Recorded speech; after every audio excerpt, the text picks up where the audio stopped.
Assalamualaikum warahmatullahi wabarakatuh. Alhamdulillahi rabbil alamin, hamdan salaman amma ba'du. Apa kabar anak-anak semuanya? Sehat? Alhamdulillah.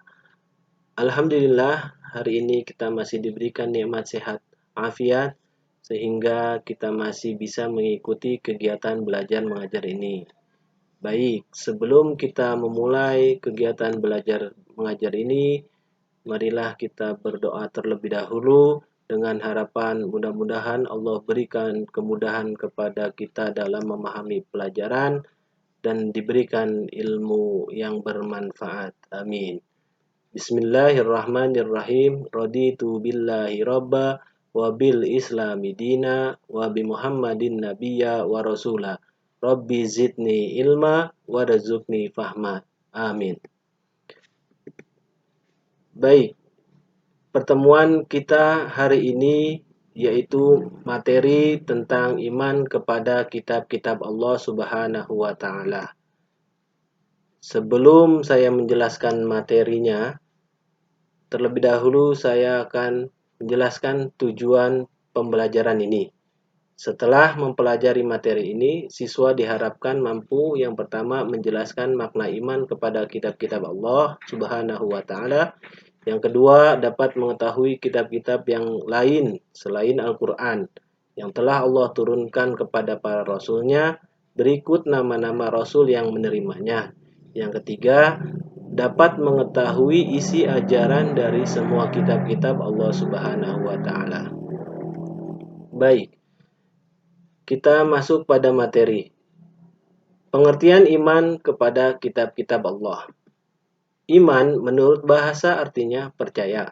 Sedangkan iman menurut istilah yaitu meyakini dalam hati, dilafazkan dengan lisan dan dilaksanakan dengan perbuatan. Selanjutnya pengertian kitab. Kitab adalah wahyu Allah Subhanahu wa taala yang dibukukan.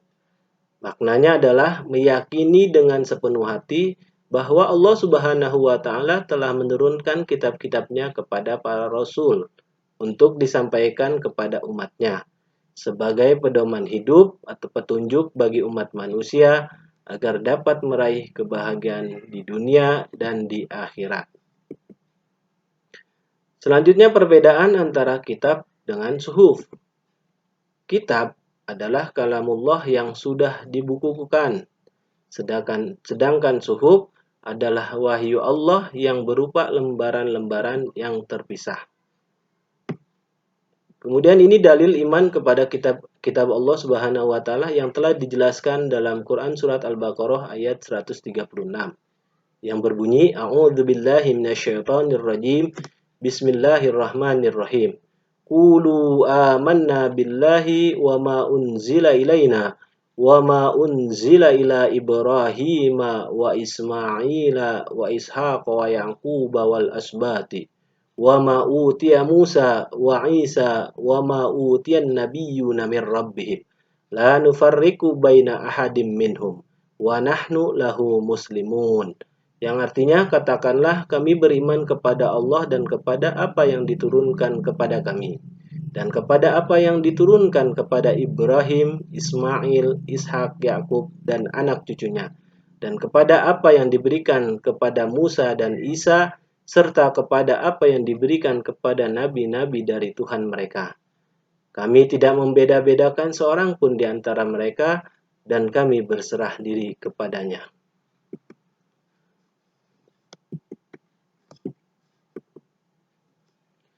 Kitab-kitab Allah Subhanahu wa taala berkaitan satu dengan yang lainnya. Hubungan Al-Quran dengan kitab lainnya adalah sebagai berikut. Yang pertama, menjadi saksi tentang kebenaran kitab-kitab Allah Subhanahu wa taala sebelumnya. Dijelaskan dalam Quran surat Al-Maidah ayat 48.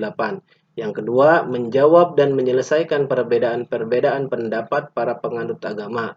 Yang dijelaskan dalam Quran surat An-Nahl ayat 64.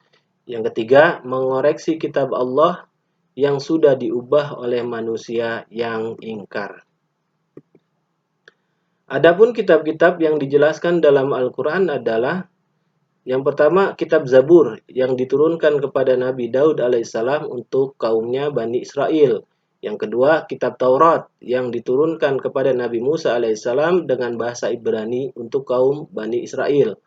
Yang ketiga, kitab Injil yang diturunkan kepada Nabi Isa alaihissalam dengan bahasa Suryani sebagai pedoman Bani Israel.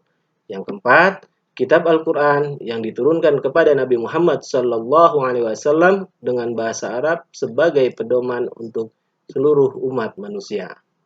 Selanjutnya, nama lain dari Al-Quran. Yang pertama, Al-Huda, artinya Al-Quran sebagai petunjuk seluruh umat manusia. Yang kedua, Al-Furqan, artinya Al-Quran sebagai pembeda antara yang baik dan buruk.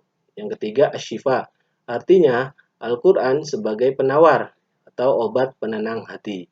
Yang keempat, Az-Zikr, artinya Al-Quran sebagai peringatan adanya ancaman dan balasan.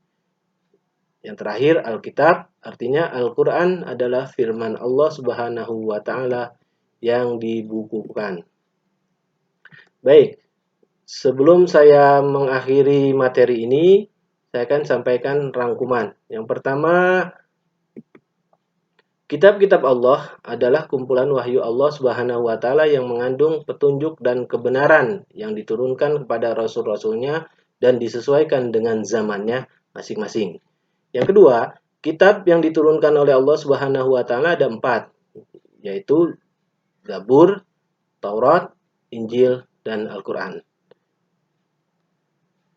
Yang ketiga, kedudukan kitab Allah Subhanahu wa Ta'ala adalah sebagai pedoman manusia dalam berhubungan dengan Allah Subhanahu wa Ta'ala, dengan dirinya, dengan sesama manusia, dan dengan alam serta lingkungannya.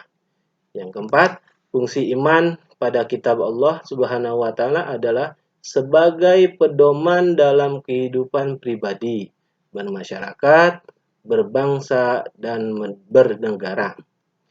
Yang terakhir, Al-Quran adalah kalamullah yang diwahyukan kepada Nabi Muhammad Sallallahu Alaihi Wasallam. Baik, itulah penjelasan materi dari saya. Mudah-mudahan dapat dipahami dan dimengerti. Itu saja yang dapat saya sampaikan. Demikian, terima kasih atas perhatiannya. Wassalamualaikum warahmatullahi wabarakatuh.